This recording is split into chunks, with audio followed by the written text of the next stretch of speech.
అదే RTV app వార్తల్ని క్షణాల్లో చదివే అవకాశం ఉంటుంది. ఒక న్యూస్ పేపర్, ఒక టెలివిజన్ ఛానల్ మీ చేతుల్లో ఎప్పుడూ ఉంటాయి. Welcome to RTV. నేను వర్మ. మనం చూడొచ్చు భీమిలిలో ఉన్న ఎర్రమట్టి దెబ్బలను ఎక్కడ ఉన్న హౌసింగ్ సొసైటీ అనుమతులు లేకుండా కొల్లగొట్టేస్తూ ఉంది, చదువు చేస్తూ ఉందని కూడా చాలా ఆరోపణలు వస్తూ ఉన్నాయి. పర్యావరణానికి విఘాతం కలిగించేలా ఇక్కడ పనులు ప్రారంభమయ్యి అని విమర్శలు వెల్లువెత్తున్నాయి. దీని మీద మాట్లాడడానికి మనతో పాటు ఈ సొసైటీకి సంబంధించిన ఆరగోపాల్ గారు ఉన్నారు, ప్రెసిడెంట్ గారు. సార్ చెప్పండి, అసలు మీకు సొసైటీకి ఎప్పుడు దఖలుపడింది ఇది? మీకు యాక్చువల్గా 1970లో ఈ సొసైటీ స్థాపించబడిందండి.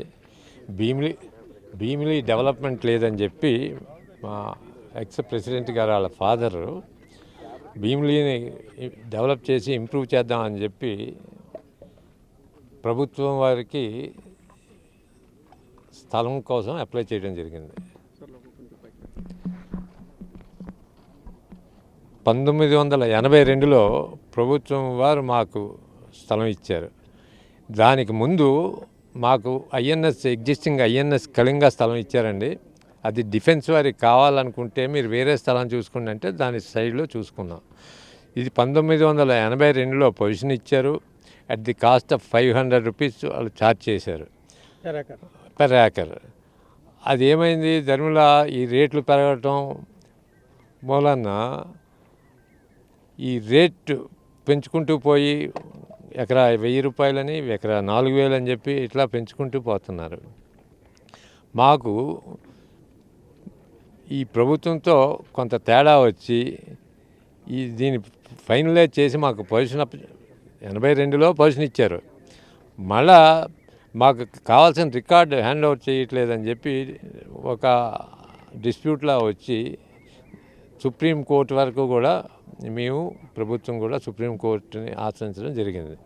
సుప్రీంకోర్టులో ప్రభుత్వానికి సొసైటీకి ఒక మ్యూచువల్ అండర్స్టాండింగ్లో 1996లో గవర్నమెంట్ రేటు ఏమాత్రం ఏముందో దానికి బైండ్ అయ్యి 96,000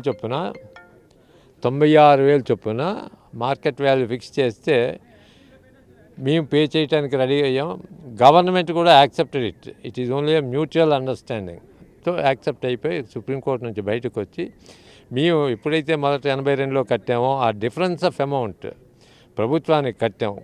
ప్రభుత్వానికి పే చేసిన తర్వాత ప్రభుత్వం వారికి మాకు 18/1/2014లో సెకండ్ టైం మళ్ళీ పొజిషన్ అప్పచెప్పారు. ఎంఆర్ఓ గారు వాళ్ళు వచ్చి సర్వే చేసి ఇవన్నీ కూడా బౌండరీస్ ఫిక్స్ చేసి 373 ఎకరాలు కూడా అప్పచెప్పడం జరిగింది.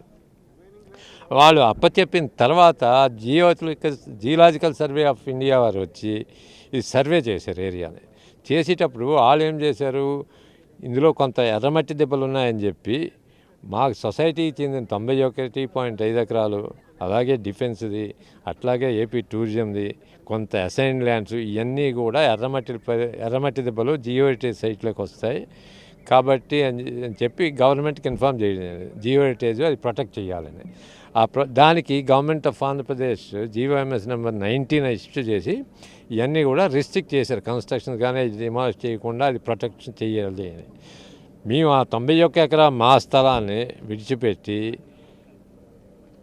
ఫెన్సింగ్ వేసుకొని మేము ప్రొటెక్ట్ చేసుకుంటున్నాం. ప్రొటెక్ట్ చేసుకుంటూ జీవీఎంసీకి పెర్మిషన్ అప్లై చేసాం. ఎప్పుడు అప్లై?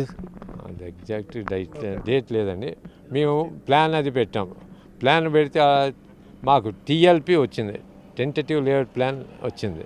దానికి 5.6 crores మేము డబ్బులు కట్టడం జరిగింది. సో కట్టిన తర్వాత మేము ఇక్కడ మా ల్యాండ్ చదును చేస్తున్నాం. అంటే చదును చేసేటప్పుడు ఇక్కడ మట్టి దెబ్బలు ఉన్నాయి కాబట్టి మీరు మైన్స్ నుంచి ఏమన్నా పర్మిషన్ తీసుకున్నారా? ఇది మా స్థలము. As far my knowledge goes దీనికి మైన్స్ ఇది అట్రాక్ట్ అవ్వదండి. మైన్స్ కాదు, ఇది మా స్థలంలో మా మట్టిని మేము చదును చేసుకుంటాం తీసుకుని. ఇదేమైనా హెరిటేజ్ సైట్ కాదు. హెరిటేజ్ సైట్ అయితే మీకు పెర్మిషన్స్ కావాలి. ఎవరి దగ్గర పెర్మిషన్ తీసుకోవాలో, హెరిటేజ్ ఎవరి దగ్గర తీసుకోవాలో తీసుకోండి. ఇది మా ల్యాండ్, మా మట్టి దెబ్బలు మేము కొనుక్కున్నది through Supreme Court of India direction మీద మ్యూచువల్ అండర్స్టాండింగ్తో కొనుక్కుంది. ఇది జియో హెరిటేజ్ నేషనల్ మాన్యుమెంట్ అనుకోండి. జిఎస్ఏ అప్పుడే చెప్పుండేవాడు కదా ఇదంతా కూడా ఎర్రమట్టి దెబ్బలు మీరు చేయడానికి లేదని. జీవోలో ఇచ్చేస్తే మేము చేయలేం కదండి. ఇప్పుడు ఆ జియో హెరిటేజ్ సైట్ డిక్లేర్ చేసింది విడిచిపెట్టి మా స్థలాన్ని మేము లెవెల్ చేసుకుంటుంటే ఎంత హల్లాగుల్లా చేస్తున్నారు. అది Incubation Center. Interactive Sessions. Nikkei++ Grade University. KL, deemed to be university. మీరు నిబంధనల ప్రకారం చేస్తే కనుక అధికారులు ఎందుకు మేము వర్క్ స్టాప్ చేయించారు ఇప్పుడు దానికి నా దగ్గర సమాధానం లేదండి. అధికారులతో మేము తలపడలేం కదా. మీరు ఏది చెప్తే అది వినడం తప్పించి మీరు ఎందుకు స్టాప్ చేయమన్నారు అంటే అది మీరు చెప్పదలుచుకుని చెప్పింది మీరు అడగండి, అధికారులను అడగండి, వాళ్ళు ఏం చెప్తారు. టీఎల్పీ వచ్చిందా లేదా, వాళ్ళు చేసి ఏమైనా కన్స్ట్రక్షన్ చేశారా. మాకు మట్టి కొట్టుకుపోతుందండి వర్షానికి. మీరు ఆ రోడ్లో చూసుంటారు. ఈ మొత్తం ఏ రోజు అయిపోతే మళ్ళీ ఇన్వెస్ట్ చేసుకొని మట్టి తెచ్చుకొని ఫిలప్ చేసుకోవాలి మా స్థలానికి. మా దగ్గర ఉన్నది మేము వదులుకొని మేము మళ్ళీ ఎవరినో కాంట్రాక్ట్ పెట్టుకొని డబ్బులు ఇన్వెస్ట్ చేసి అందరూ కూడా senior citizens, super senior citizens waiting for the plot since 50 years అండి. ఒకరోజు కాదు, 2 రోజులు కాదు. ఇది ఈ రోజున చేసింది కాదు కదా. ఇప్పుడు the press or the government or public should cooperate and should know what is going on. మా సహకరించాలి తప్పితే లేని బురద జల్లడం అనేది సో మీరు చెప్పండి, తర్వాత మీ యాక్షన్ ప్లాన్ ఎలా ఉండబోతుంది ఇప్పుడు?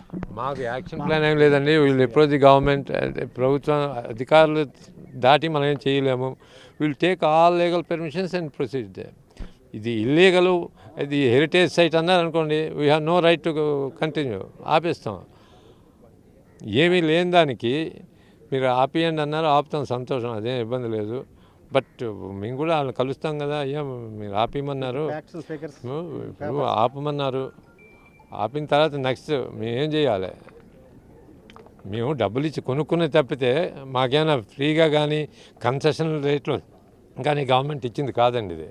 పోనీ మీరు సబ్సిడీలోనో దేంట్లో ఇచ్చారనుకోండి, ఓకే, వాళ్ళు దే హ్యావ్ సమ్ సే. మేము ప్రొటెక్ట్ చేసుకొని ఇప్పుడు మేము ఏదో లెవెల్ చేసుకుంటుంటే ఇంకా రేపు కడితే ఎన్ని అబ్జెక్షన్స్ వస్తాయో మాకు తెలియదు. ఇప్పుడు ఒకటి తప్పు చేస్తున్నాం అనుకోండి, చెప్పాలి, ఇదిగో you are doing this wrong. మేము కూడా చెయ్యం కదా.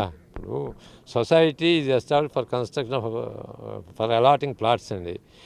అలాట్మెంట్ ఆఫ్ ప్లాట్స్ కాకుండా మేము ఇక్కడ ఏమైనా యాక్టివిటీస్ చేస్తున్నామా? లెవెల్ చేయకుండా ఏమీ చేయకుండా ఇక్కడ ప్లాట్లు ఎలాగ ఇస్తామండి?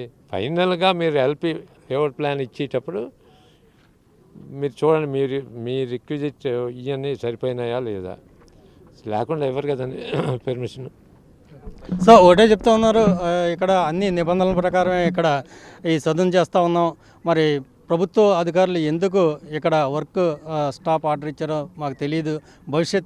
మా భవిష్యత్తు ఏంటన్నది మాకే తెలియకుండా ఉంది. ప్రభుత్వమే మా తరపున కూడా ఆలోచించి ఒక నిర్ణయం తీసుకోవాలంటూ కూడా ఈ సొసైటీ మెంబర్స్ అంతా కూడా కోరుతూ ఉన్నారు.